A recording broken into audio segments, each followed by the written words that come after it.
Install is going to take you a little bit. Once it is, it's totally worth it.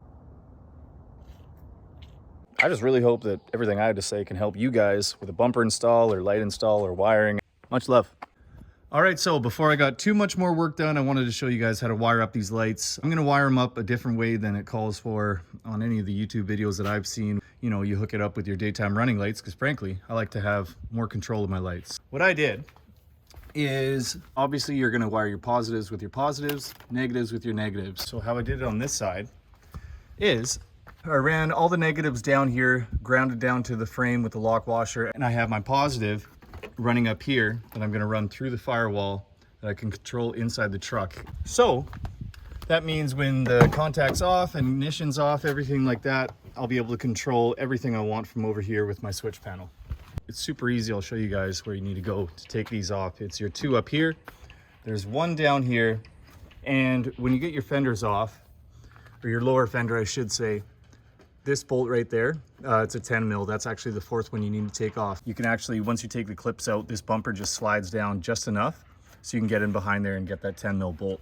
Now, stock bumpers, besides being boring, there are a little bit of different fitments. Down below here, right on the side of your frame, you have this tubing coming down. If I actually fit the bumper as it is right now, that's going to be sticking out. There is a lower mounting bolt here that I've loosened this off, and the same on the other side there. I'm gonna have to go with the grinder and cut this off right here. There's not a pill you can take.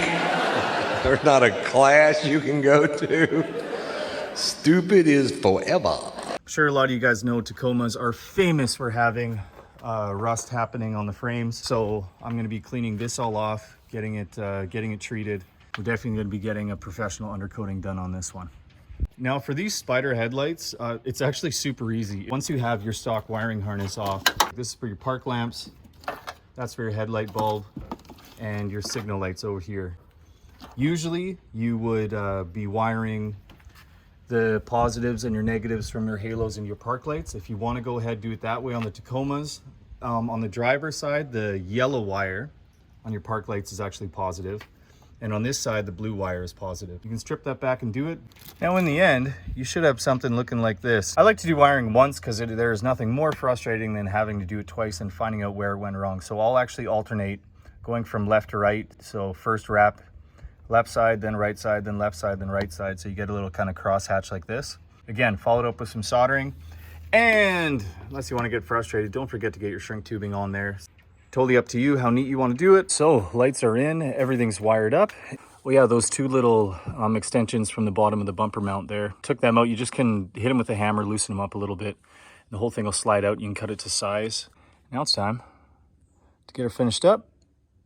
So if you've got yourself a 3-piece bumper like me, you'll find that when it comes to mount, you're gonna get super frustrated. I tried to mount this, and I didn't know, but these upper mounts that all the plastic clips go in for your stock bumper, yeah, there's no way that 3-piece bumper is going to fit because the wings, where it goes together right there, bumps right here where I took this off. So again, just follow the bolts, take those off. Kind of downside that honestly I'm going to still have to figure out is your lower mounting point for your headlight. I mean, that's gone because you have to take this back brace off as well. So the headlight is like firm in there, but yeah, of course, taking any mounting supports off on a truck that's going to be bouncing around, it's never a good idea, but you kind of need to do what you need to do. Super simple. There's just the 2 bolts in behind there. This one's already done. And then there's 2 here again. So just this one, that one over there should come right off. Then we'll be ready to try for a second time to get that bumper up.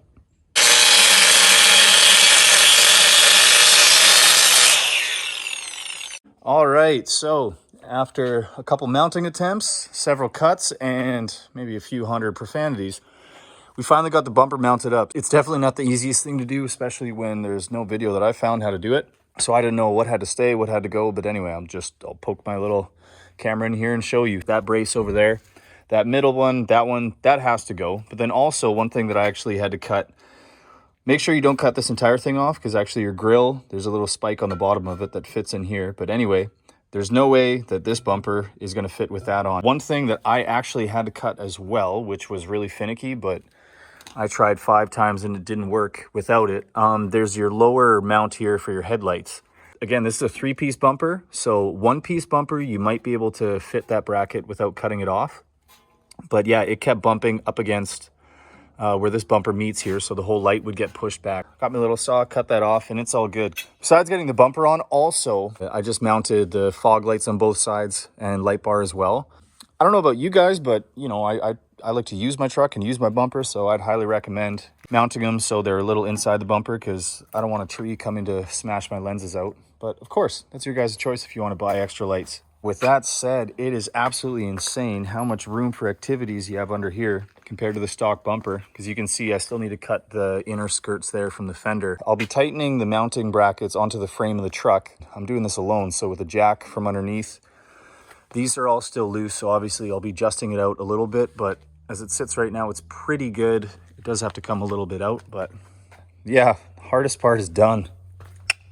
I mean, it's totally up to you guys what you want to do, but frankly, I don't like it looking like there's a little rat's nest in behind here. So partially what took me so long was, of course, running the conduit, getting all my wires right, and thinking down the road, say if fog light goes, something like that. I wired everything up here, cut the harnesses down, clipped them down instead of just, you know, zip tying the 58 feet of wiring harness they give you. So now it's easy accessible for my 30 amp fuse right here and the 40 amp back in there, which I put up to the radiator mount. I'll be able to turn all my driving lights on from the inside of the cab.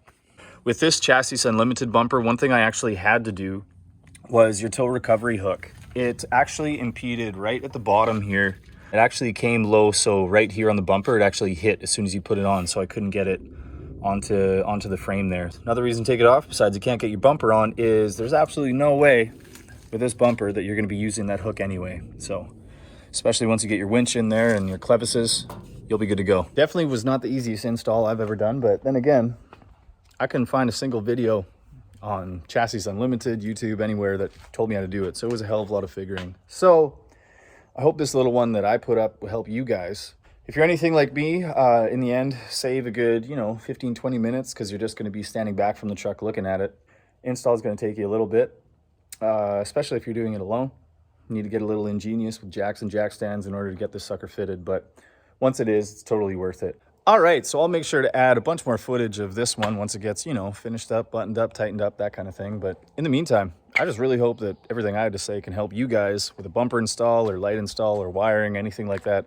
You got questions? I mean, fire them off in the comments. I'd look at all of them, and yeah, I'll try and help you out with what I can. So you can also, I guess, while we're at it, I mean, do the whole like and subscribe thing, because now I'm starting to post, some footage about all the kind of crazy builds I have going on. Like this is nothing compared to that bus over there. So yeah, keep that in mind.